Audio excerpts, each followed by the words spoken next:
Good morning everyone, happy Sunday, welcome to another video recording of the AUS wrap up of the first test between Australia and England. Gee, I wouldn't think I'd be doing it this early. Today is meant to be day 3 of the AUS, but there happened to be a result and it was Australia who won. So in this video I would like to talk about the test 1 AUS wrap up, okay, and Perth that finished yesterday. Before I do that, I just wanted to take this opportunity to talk about my academic tutoring school like I do in every recording. It's called the Roki School of Excellence. Those who are tuning in, you can see a logo on the top left corner of this recording. It's an academic tutoring school founded by my wife and I. It's basically tutoring years 5 to 12 mathematics of all levels, and South Indian classical drums, jazz drumming, and an electrical percussion instrument called the octopad. Group and private or individual classes, they say, is offered. Okay, enrollments are open throughout the year, so please do contact us if you have a child or if you know of anyone who's interested. My wife looks after the admin and enrollment side of things, whilst I look after the teaching and the syllabus and the fee side of things. Okay, now to the big one. What a test match it was. What a great battle it was. And who would have thought, who would have thought the test match would be over in 2 days? And that brings me to mentioning one point. Stat to note, everybody. Would you believe this is the first AUS test match to be over in 2 days since 1921? Wow. That's like, what, 104 years? So if there was ever a drought to break for this, it's been broken. 104 years it's taken for an AUS test match to be over in 2 days. That's why I said I wouldn't believe I would be doing a video this early. I was expecting a few more days to be played out and be ready to do a video. But the reality is the test got over in 2 days and here is me doing a video. Okay.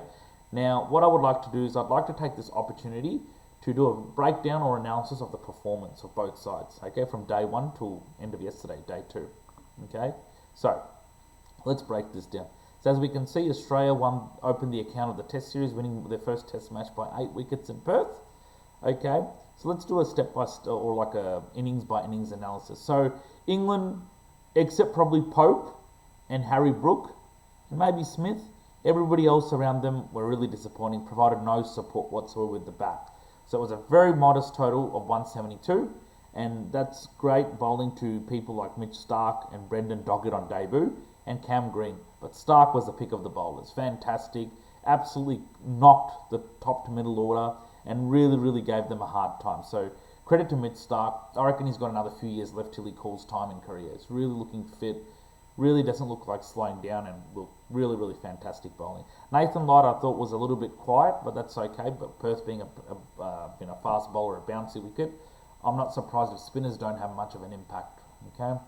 Then in reply, Australia, Weatherall was a bit disappointing on debut in his first innings, but that's okay. Want to cut him a bit slack. It's his first time he's playing. Hopefully he'll learn from this and get better.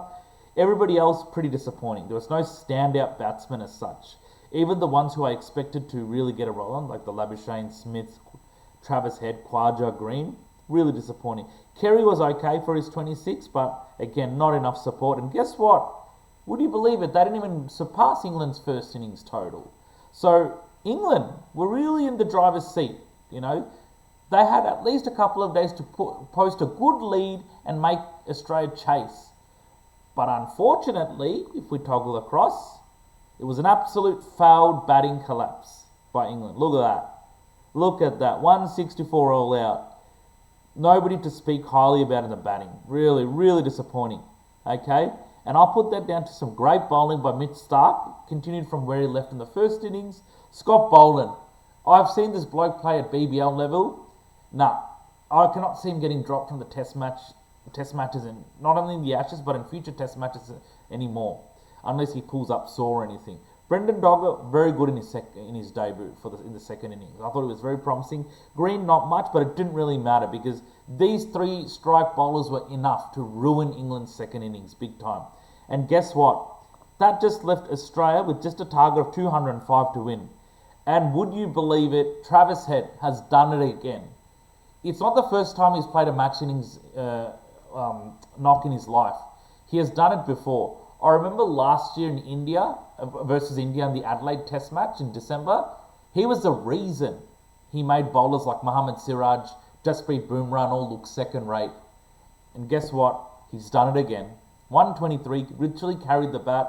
And what I really like with this Travis Head is like, okay, I like the mentality with which he came into this innings, second innings. He didn't have a great first innings. If you just take a minute to have a look, he only made 21. Not great for a middle order to top order batsman. So he was like, okay, I've been given a chance to open with the debutant Jake Weatherall. Here is my chance. This is on me to try and steer my team and country home. And he did it in fantastic style. 16 boundaries or 16 fours and 4 sixes at a great strike rate. One of the best strike rates I've ever seen at international level. Very talented batsman. He plays very good BBL cricket too for the strikers. But yesterday's knock was at next level. The way he took on the bowlers. And remember, taking on England's bowlers at the very start is never an easy thing. You look at some of the deadly bowling they have. Archer, Atkinson and Cass. They can be pretty dangerous. And you've got Ben Stokes, who's one of the best all-rounders in the world, if not the best. So he was fantastic. He took it on himself to carry the team and country over the line, and he did it in style and in convincing fashion because Australia won by 8 wickets. They had a lot of wickets in hand, so it's a very, very comprehensive victory, and really kudos to them. I would just say England pretty much lost it more than Australia won it, because when you take first innings lead as good as 40 runs, you had at least 2-3 days to pile on a good score and make Australia chase. But unfortunately, England failed the test in that regards. Okay, they really, really failed it. Very disappointing. Okay, so if you look at the next few test matches they have here, they've got the next one on 4th December, which is next Thursday. And I just wonder where that's based in. I think that's based in Adelaide. Should be Adelaide, if it says. Well, Australia tipped to win. I think it's in Adelaide. Let's just have a quick look at. I'll just say just fixture. Much easier to know where they're playing. Yep. All right. Let's have a look. I'll just look through here. Okay. Second test. Oh, it's at the Gabba. Okay. So they got it at the Gabba. 3 p.m. start. Okay. Brisbane are pretty much 1 hour behind Melbourne, so understandable. And then what do we got here? Adelaide. Okay. 17th December. Perfect. Okay. And then we have the Boxing Day, then we have the SCG test. Okay, terrific. Okay, right. So really, England have 4 more tests to really turn the table around. And also not only turn the table around in performance, more so in their batting. I'm not worried with their bowling, but their batting has been so disappointing as of late that's really costed them a game from an unlosable position, really. Okay, but I don't want to take anything away from Australia. They fought it out, and they always say never give up on the Aussies. Well, yesterday's test match was another burning example of why you should never give up on them. Okay, so on that note, thanks for looking at that. I have some key questions or takeaway questions I have from this test match. Okay, now I know we spoke about the first Ashes test match being over in 2 days since 1921, and who would have called that? It's an amazing stat, but that goes to show that between 1921 and 2025, there's been some very, very thrilling 5-day encounters between the two teams, and that a lot of the test matches since then have at least gone up to 3 to 5 days. So it was hard to get a result in 2 days. And also to do with the quality of teams back in the day. So they really were competitive. They stretched the game, they stretched the result, and I thought it was fantastic. But yesterday was, fantastic by the Aussies, but to be over in 2 days, you're like, what on earth? Okay? Now, 2 other questions I have. Did England, I spoke about them having a chance to be in the driver's seat. Did they fail to be in the driver's seat? I think so. They really failed the test, as I said. You're 40 runs ahead. You bowled out a team who couldn't even come or surpass your first innings total. So it was over to you to make it happen and pose a good second innings total. You didn't do that. You didn't do that at all. You made it look easy for Australia. And guess what? They chased your 205 like it was a one-day cricket format, even though it's a test format. Okay? Next one. Big question. You might have your thoughts on this. With the way Travis Head has been playing lately, has he ended Usman Khawaja's test career? Not just of yesterday, but the back of the last few performances in the Australian side.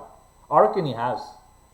Well, he was asked to open yesterday, and in the first innings, Usman Khawaja didn't open. Usman Khawaja didn't open in the second innings. What is going on? Now, you might all have your own thoughts about this, so you're more than welcome to comment on about that in this video. But wow, it's amazing what to think of,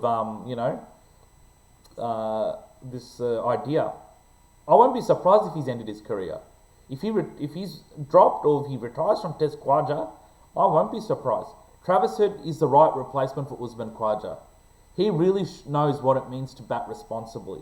Okay, so I think the take-home message from this Test match is never give up on the Aussies. England have failed the Test really badly. They really have failed the Test. They lost a game from an unlosable position, if I'm being honest. And Australia literally won the game from an unwinnable position. Who would have thought they'd win? And it's not just them winning it in 2 days, guys. It's how they won it.